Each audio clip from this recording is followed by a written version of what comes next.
Commander Zethka's crystalline form flickered with urgent amber light as he addressed the assembled War Council of the Hegemony.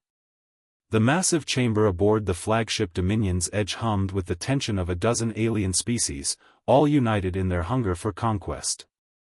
"You speak of caution, Zethka," growled General Vortak, his reptilian features twisted in contempt. "The humans are primitive. Their technology is millennia behind ours. Why do you counsel delay?" The crystalline commander's light pulsed deeper, casting eerie shadows across the war room's holographic displays. Earth hung suspended in the center, a blue marble seemingly defenseless against the assembled might of the Hegemony's fleet. "Because I have studied them," Zethka replied, his voice resonating through the chamber's translation matrix. "I have observed their history, their wars, their behavior patterns. They are not like us." Ambassador Quill 9, speaking for the collective minds, interjected with mechanical precision. "Our analysis indicates human military capability is negligible.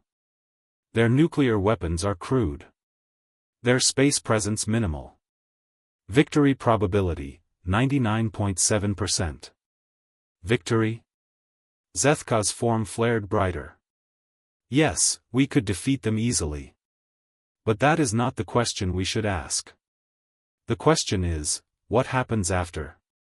The room fell silent.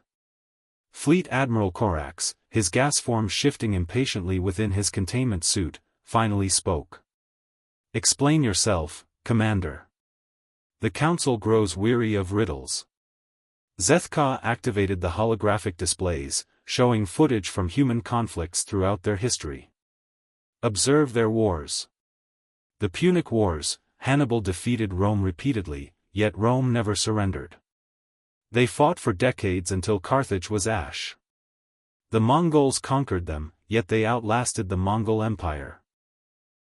Napoleon conquered most of their continent, yet they formed coalition after coalition until he fell.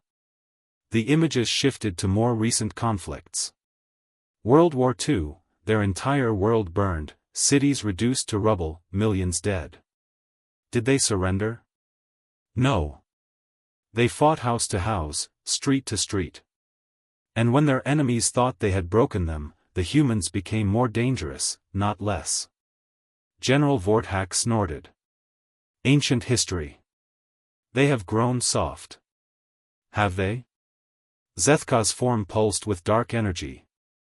"Vietnam, a small nation of humans held off the most powerful human military for years using nothing but determination and guerrilla tactics. Afghanistan, for 20 years, despite overwhelming technological superiority, the humans couldn't fully pacify a territory smaller than many of our planets." The display showed more recent footage, human special forces operations, their persistence in hunting down individual targets across decades, their refusal to abandon captured personnel regardless of cost. "You still speak of humans fighting humans," protested Admiral Korax. "We are aliens. Surely that changes the equation." Zethka's laugh was like crystals chiming in a winter wind. "You think being alien makes us safer?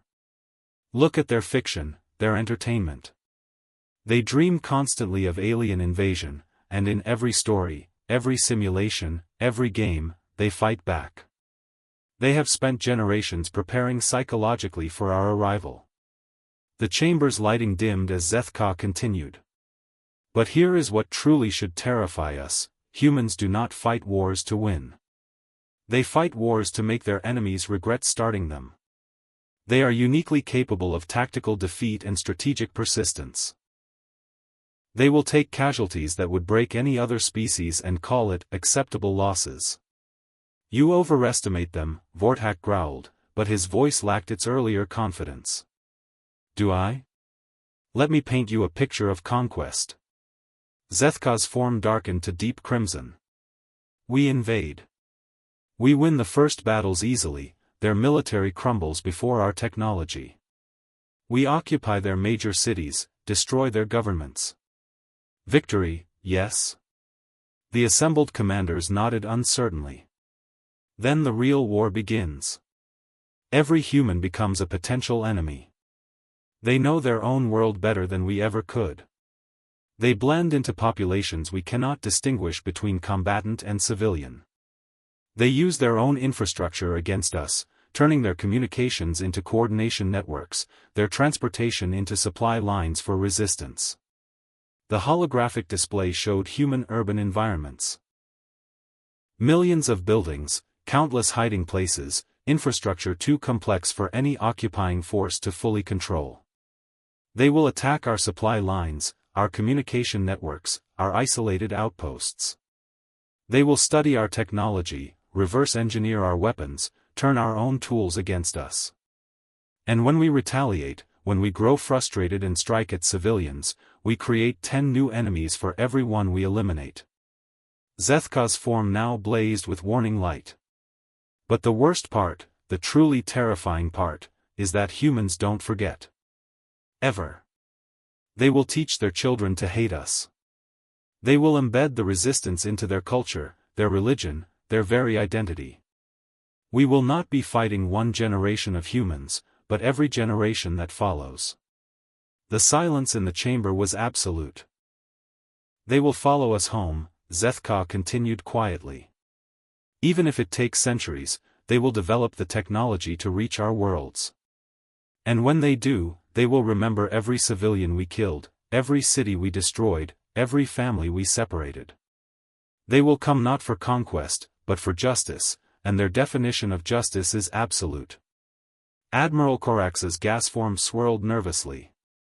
Surely the Council will not be swayed by speculation about primitive humans. Primitive? Zethka's laugh echoed through the chamber. In 2 centuries, they went from riding animals to splitting atoms to walking on their moon. Their rate of technological advancement is unprecedented in galactic history. Give them a reason to hate us, and they will exceed us within generations. Commander Zethka dimmed to a soft, steady glow. I have one final observation. In all my study of human history, I found one constant: they are never more dangerous than when someone tells them they cannot win. They prove impossibilities possible through sheer refusal to accept defeat. The War Council sat in contemplative silence, the easy confidence of moments before replaced by uncomfortable uncertainty. So what do you counsel? Fleet Admiral Corax asked finally. Leave them alone, Zethka replied simply. Find another world. The galaxy is vast, and there are countless uninhabited planets rich in resources. But if you attack Earth, if you give the humans a reason to unite against us, then prepare for a war that will last millennia and end with our children's children still looking over their shoulders, waiting for humanity's revenge. The holographic Earth continued to rotate slowly in the center of the chamber, beautiful and serene, unaware of how close it had come to invasion, and how thoroughly one alien's wisdom had just saved 2 civilizations from mutual destruction.